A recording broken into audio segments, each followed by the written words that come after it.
우리가 신앙생활 하면서 가장 많이 듣는 단어가 있다면 어떤 단어가 있을까요?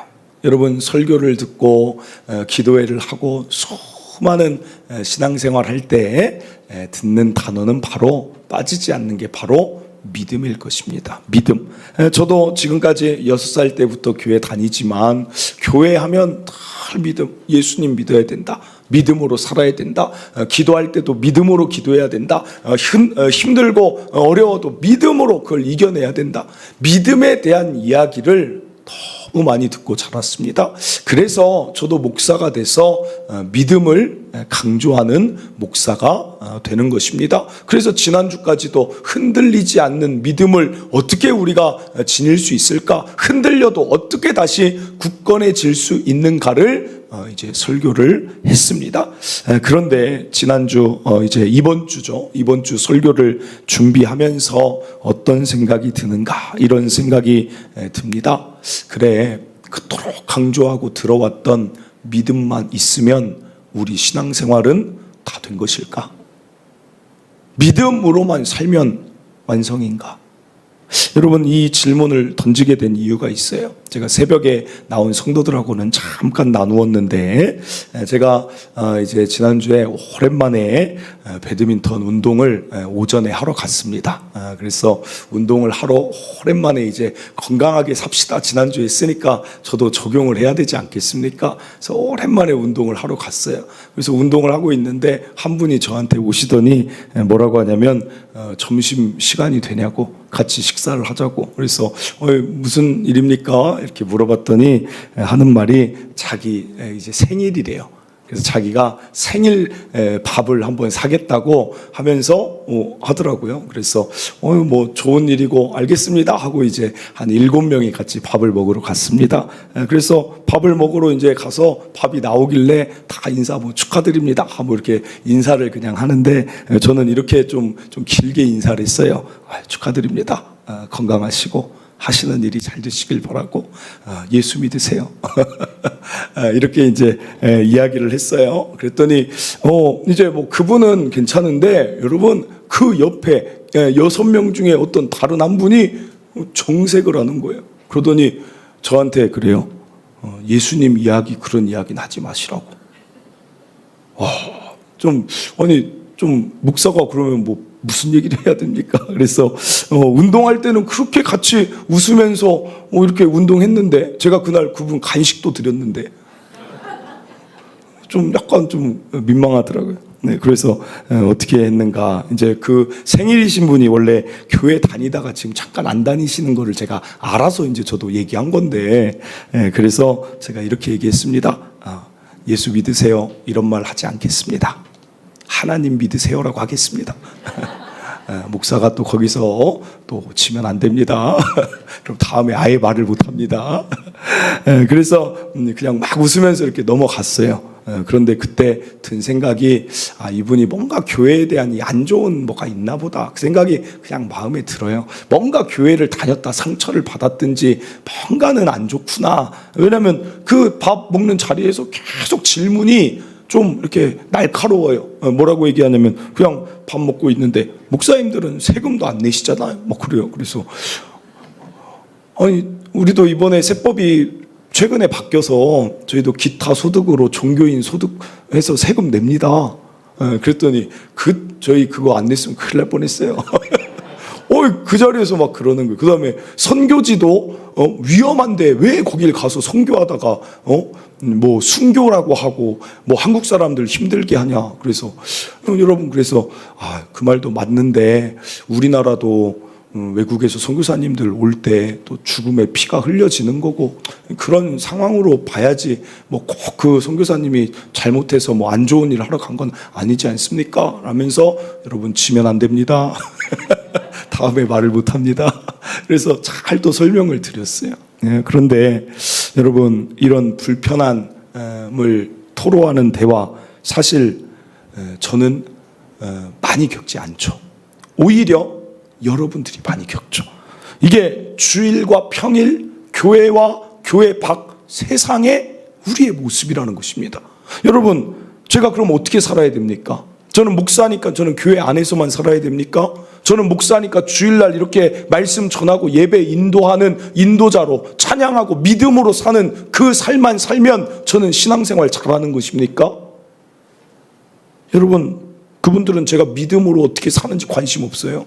제가 주일날 예배를 어떻게 드렸는지, 무슨 말씀 전했는지 그분들은 관심 없습니다. 제가 기도를 얼마나 뜨겁게 하는지 그분들은 관심 없습니다. 그러면 저는 어떻게 살아야 되는 거예요? 그냥 그대로 주일날 예배 잘 드리고 새벽에 부르짖으며 살면 저는 목사로서 신앙생활 잘하는 것입니까? 그러면 저의 나머지 평일 6일은 어떻게 살아야 돼요? 그 사람들이 싫어하니까 저는 목사임을 숨기고 그냥 배드민턴만 신나게 치면 됩니까? 사랑하는 성도 여러분, 여러분도 겪습니다. 직장에 누구보다 여러분 세상에서 같이 살아갑니다. 직장에서 여러분들이 막 살아갈 때 어떤 사람은 직장 동료가 말합니다. 교회 얘기하지 마. 예수님 얘기하지 마. 가족 가운데에도 이 가족 안에서 종교 이야기하지 마 하는 사람들이 있을 거예요. 그러면 우리는 입을 꾹 다물고 믿음은 있는데 신앙생활 입을 꾹 다물고 6일을 교회 밖에서 살아가면 그게 신앙생활이 잘 되고 있는 거냐는 거예요. 사랑하는 성도 여러분, 그래서 하나님이 말씀을 우리에게 주셨어요. 어떻게 신앙생활을 해야 되느냐? 신앙은 생활인데 주일날 생활만 할 것 같으면 주일 생활이라고 할 거 아니겠습니까? 새벽만 그리스도인의 믿음 지키고 살면 새벽 생활이라고 해야 되지 않습니까? 신앙이 곧 우리의 모든 삶의 생활 어떻게 해야 되는가? 그게 바로 오늘 베드로 그 사도도 이것에 대한 많은 고민을 하고 오늘 말씀을 자신의 마지막 서신에 이것을 주는 것입니다. 1절입니다. 예수 그리스도의 종이며 사도인 시몬 베드로는 우리 하나님과 구주 예수 그리스도의 의를 힘입어 동일하게 보배로운 믿음을 우리와 함께 받은 자들에게 편지하노니, 즉 대상이 누굽니까? 믿음 있는 오늘 우리와 같은 예수를 믿는 그리스도인들에게 편지를 합니다. 그런데 이 시대는 믿음이 흔들렸어요. 오늘날 똑같습니다. 믿음을 싫어합니다. 믿음 얘기 듣기 싫어해서 이 사도들을 탄압하는 시대입니다. 말하지 마라, 베드로 너 전하지 마라 하는 그 시대입니다. 그러면 베드로의 이 베드로후서가 어떻게 이어져야 돼요? 그래도 전해라, 그래도 믿음 가져라, 이렇게 될 것 같은데 여러분 그렇게 얘기하지 않는다는 것입니다. 5절 7절 봅니다. 그러므로 너희가 더욱 힘써서 무엇을 가져야 되느냐? 너희 믿음의 덕을 가져야 된다. 덕의 지식을, 지식의 절제를, 절제의 인내를, 인내의 경건을, 경건의 형제 우애를, 형제 우애의 사랑을 더하라 라고 말하고 있다는 것입니다. 여러분, 그러므로 오늘 기억할 첫째, 믿음은 신앙생활의 완성이 아닙니다. 믿음은 신앙의 시작입니다. 믿음으로 구원받습니다. 믿음으로 하나님 자녀 됐습니다. 그것으로 끝나는 게 그리스도인의 모습이 아니라는 이야기입니다. 믿음으로 구원받은 하나님의 자녀는 이제 시작입니다. 무엇이 시작입니까? 덕을 더하라는 거예요. 덕을. 오늘 다시 봅니다. 5절. 그러므로 너희가 더욱 힘써 너희 믿음의 덕을 더하라. 여러분, 오늘 기억할 둘째, 신앙생활은 믿음의 덕을 더해야 됩니다. 그러면 이것이 믿음이 없는 시대, 믿음 관심 없는 시대, 믿음 없는 세상 사람들과 6일을 살아갈 때 왜 이 덕을 더하라고 하는가? 여러분, 덕이 무엇입니까? 덕이 무엇입니까? 덕이 헬라어로 아레테라고 이제 쓰이는데, 여러분 덕 있는 사람 이런 얘기 많이 듣잖아요. 덕이 뭐예요 도대체? 그래서 제가 설명하려고요. 제가 해야죠 뭐. 저도 어려웠어요. 도대체 덕이 뭘까? 덕이 뭘까? 여러분, 이 덕이라는 것은 아레테, 그걸 찾아보니까 남을 배려하는 성품, 그게 덕이에요. 그게 덕. 고린도전서 10장 23절 24절에 바울 역시 덕에 대해서 아주 자세히 이야기합니다. 모든 것이 가하나 모든 것이 유익한 것은 아니요, 모든 것이 가하나 모든 것이 덕을 세우는 것이 아니니. 그럼 덕을 어떻게 세워야 되느냐? 덕을 어떻게 세우느냐? 24절입니다. 누구든지 자기의 유익을 구하지 말고 남의 유익을 구하는 것이 그게 덕이다. 사랑하는 성도 여러분, 이게 참 생뚱맞죠? 믿음 관심 없고 믿음이 흔들리는데 그 자들을 위한 유익을 자꾸만 구하라. 왜 그렇습니까? 이게 무슨 관계냐면 이런 관계가 있는 것입니다. 여러분, 제가 아무리 배드민턴장 가서 나 목사라고 기회를 보고 있다가 그들이 배드민턴 막 치고 있는데 거기다가 그 사람들이 치고 앉아요. 앉을 때 제가 그 옆에서 막 사실은 우리 예수님께서, 사실은 우리 하나님께서 아무리 간증하고 설교한다고 여러분 믿음 들어가겠습니까? 안 들어갑니다. 절대 안 들어갑니까? 저 이상한 사람으로 탈퇴당합니다. 그렇지 않겠어요? 직장에 갔는데 직장 사람하고 일해야 되는데 옆에 가서 점심시간 기회다. 왔어요. 오늘 과장님 식사 같이 할까요? 식사하는데 사실은 예수 그리스도께서 여러분 미친 사람 취급당해요. 미친 사람. 여러분, 베드로가 그거 해본 거예요. 바울이 그렇게 살아본 거예요. 근데 이게 안 되는 거예요. 어떻게 해야 되느냐? 어떻게 해야 되느냐? 그 방법이 덕이더라. 덕. 그 사람들의 유익을 구하면서 살아가다 보면 우리 안에 있는 이 믿음이라는 것이 그들에게 전해지더라. 그 얘기를 지금 하는 것입니다. 여러분, 그러니까 이렇게 생각하면 돼요. 우리 안에 여러분 믿음이 있어요. 당장 믿음만 가지고 다 될 것 같으면 예수님을 믿는 순간 하나님이 우리를 하나님 나라 데려가시면 얼마나 좋겠어요. 세례받는 순간이 하나님 나라 들어가는 시간이면 얼마나 좋겠어요. 여러분, 나는 예수를 구주로 믿습니다. 아멘 하면 죽어요. 하나님 나라 바로 가요. 얼마나 좋겠어요. 여러분, 좋지 않습니까? 이 땅에서 힘든 것도 없어요. 아픈 것도 없어요. 스트레스 받을 것도 없어요. 염려도 없어요. 얼마나 좋습니까? 하나님 나라. 하나님 나라 들어가고 싶으시죠? 그렇게는 들어가고 싶지 않대요.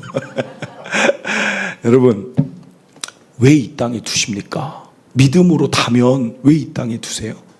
믿음이 있는 우리가 어떻게 살길 원합니까? 오늘 말씀 어떻게 살길 원해요? 하나님은 우리를 통해 또 다른 열매를 맺길 원하시는 거예요. 여러분, 마트에서 장 볼 때 여러분들 가장 그 마트에서 장 볼 때 즐겁고 기쁠 때가 언제예요? 왜 그러세요? 1+1이잖아요. 막 달려가잖아요. 아니 이 바디 샴푸가 1+1이야? 지난주엔 아니었는데 막 달려가네. 편의점에서도 어떻게 해요? 1+1 사잖아요. 마찬가지인 거예요. 하나님이 왜 믿음만으로 충분하면 데려가시면 되는데 왜 이 땅에 우리를 신앙생활을 하라고 이렇게 살게 하시냐, 그거예요.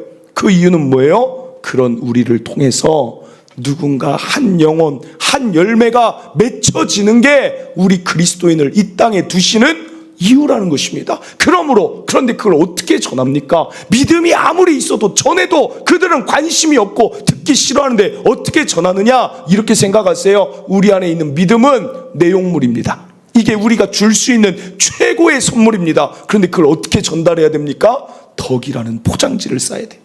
덕이라는 아름다운 포장지를 싸서 그들이 받을 만한 모습으로, 이게 뭐야? 여러분, 선물에 왜 포장지를 쌉니까? 포장지를 하면 뭔가 좋아 보여요. 있어요. 그러면서 받고 싶은 것입니다. 마찬가지. 이게 믿음과 덕의 관계라는 것입니다. 우리 안에 있는 예수 그리스도, 복음이라는 이 좋은 선물을 그냥 주면 안 받으니 덕이라는 아름다운 선한 것들로 잘 감싸서 그들의 마음이 열릴 때 그것을 주는 것입니다. 여러분, 그래서 고린도후서 9장 8절, 하나님이 능히 모든 은혜를 너희에게 넘치게 하시나니, 이는 왜 우리에게 은혜를 주시는가? 왜 믿는 자에게 하나님이 은혜와 좋은 것들을 다 주시는가? 이는 너희로 모든 일에 항상 모든 것이 넉넉하여 그 다음에 믿음을 선포하게 하려 함이라. 이렇게 나오지 않습니다. 너희가 모든 착한 일을 넘치게 하게 하려 하심이라. 은혜가 많아서 착한 일을 많이 하다 보면 그 다음에 복음이 들어가요. 그 다음에. 사랑하는 성도 여러분, 이것을 기억해야 돼요. 그게 저와 여러분의 신앙생활 되길 바랍니다. 나 기도 주일날 열심히 했다. 예배생활 열심히 했다. 기도생활 열심히 했다. 여러분, 그게 끝이 아닙니다. 여러분, 내일부터가 신앙생활이에요. 오늘 신앙생활은 교회 나오면 누구라도 다 아는 것입니다. 내일부터 신앙생활이에요. 내일부터. 내일 여러분의 직장에서 신앙생활 하셔야 돼요.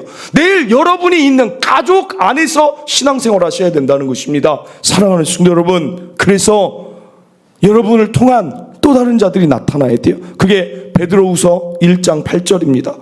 베드로후서 1장 8절.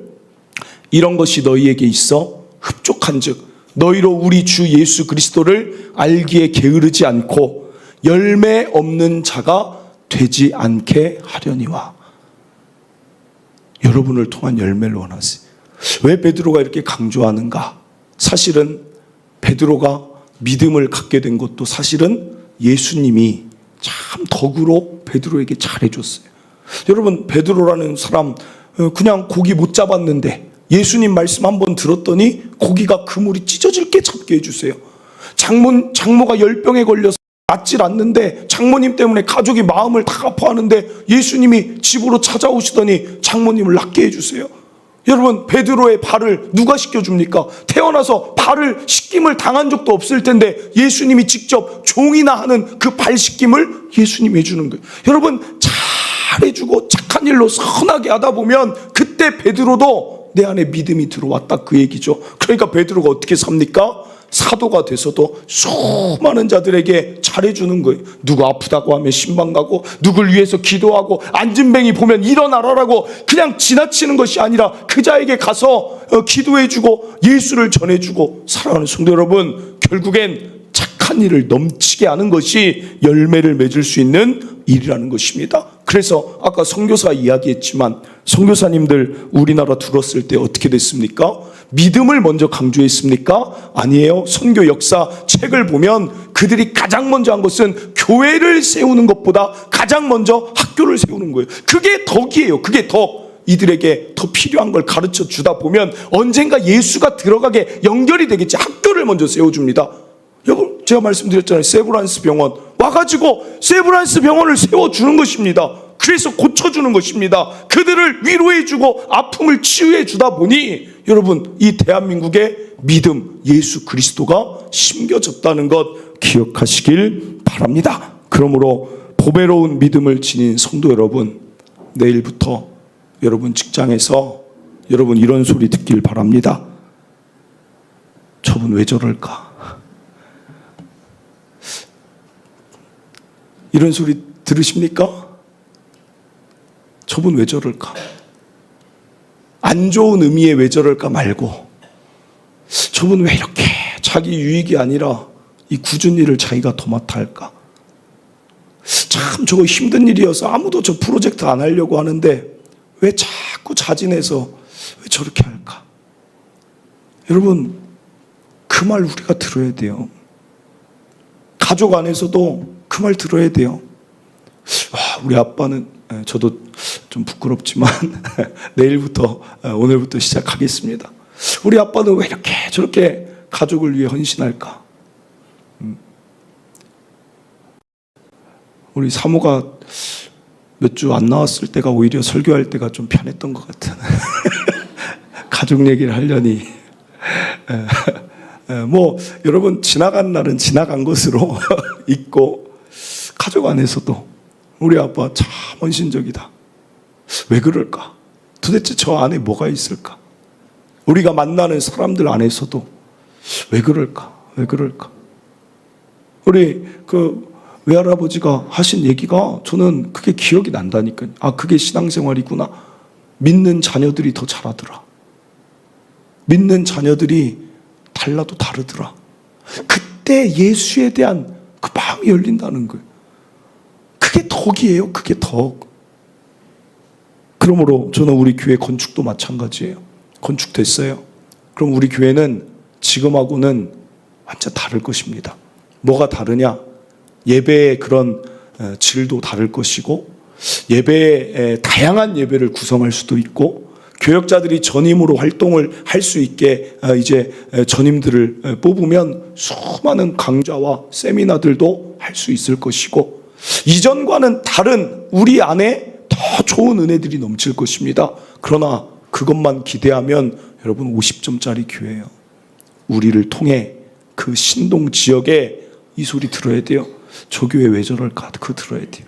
여러분, 신동 사람들은 우리가 예배를 얼마나 잘 드리는가 관심 없어요. 목동 사람들은 더 관심 없어요. 교회 있는지도 몰라요.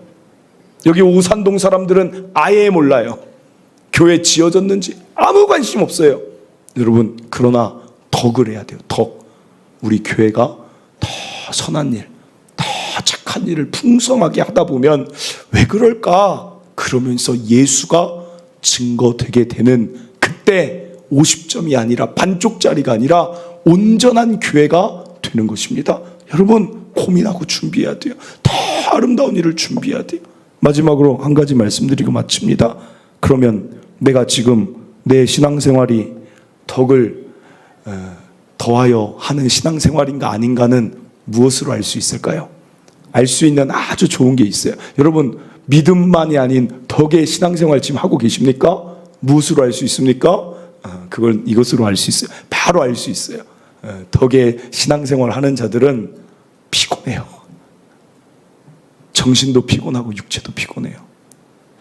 왜냐하면 남의 유익을 위해서 살아간다는 게 여러분 보통 신경 써서 될 일이 아닌 거예요. 정신적으로도 마음적으로도 누군가를 잘 집중하고 있어야 되죠. 배려해야 되죠. 그러니까 세상 사람들은 편함을 추구하니까, 자기 유익을 구하니까 별로 피곤하지 않는 삶을 꿈꾸며 달려가는 것입니다. 여러분 더 피곤해지시길 바라요. 아유 죄송합니다.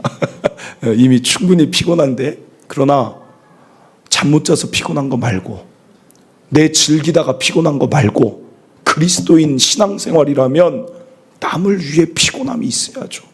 아니 우리 예수님이 이 땅에 오신 것 자체가 남을 위한 피곤함 아닙니까? 아니 그 하늘 좋은 나라에서 왜 여기까지 와서 그렇게 피곤하게 정신적으로 마음적으로 육적으로 피곤함을 누리십니까?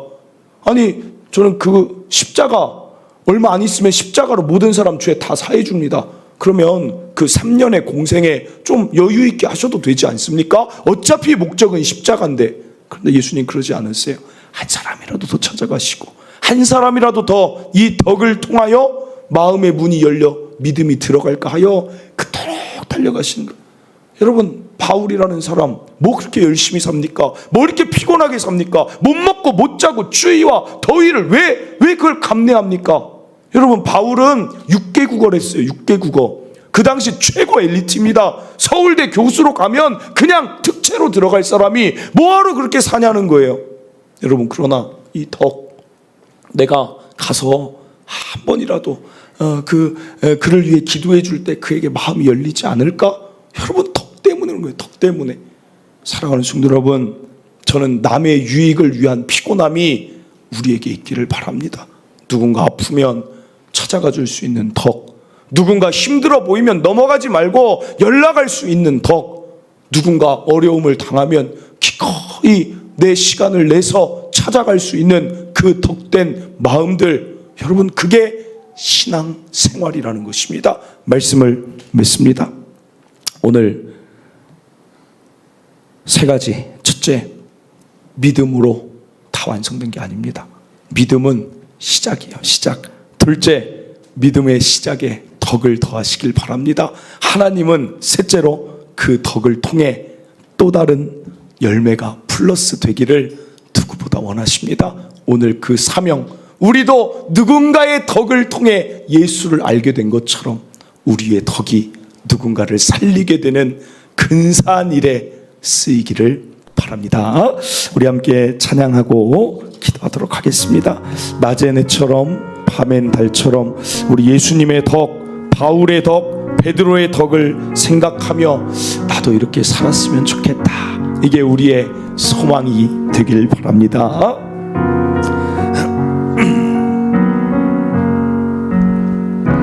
낮엔 해처럼 밤엔 달처럼 그렇게 살 순 없을까?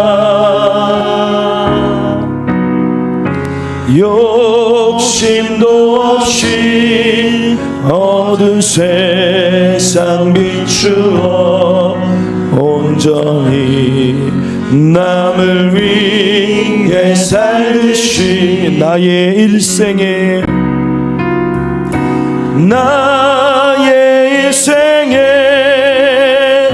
꿈이 있다면 이 땅의 빛과 소금 되어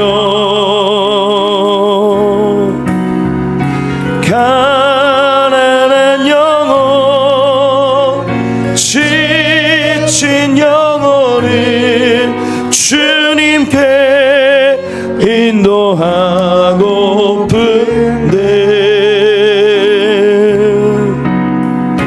나의 욕심이 나의 못난 자가 언제나 커다란 짐 되어 나를 짓눌러 마음을 곤곡해 하니 예수여 나를 도와주소서. 예수님처럼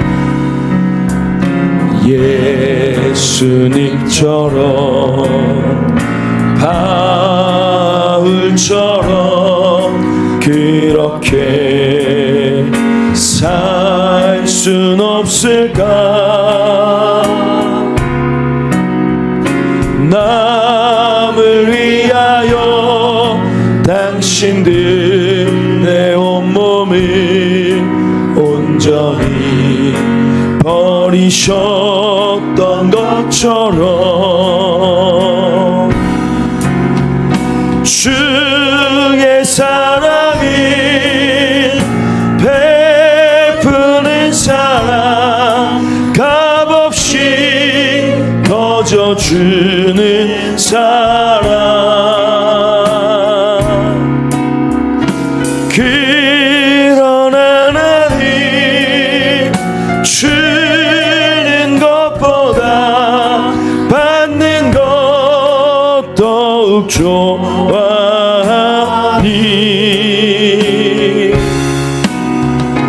나의 입술은 주님 닮은 듯하나 내 맘은 아직도 주하여 받을 사랑만 계수하고 있으니 예수여 나를 도와주소서. 아멘. 사랑하는 성도 여러분, 때로는 믿음만 있으면 될 것 같은데 오늘 베드로는 우리에게 놀라운 도전장을 줍니다. 성령의 외침을 전합니다.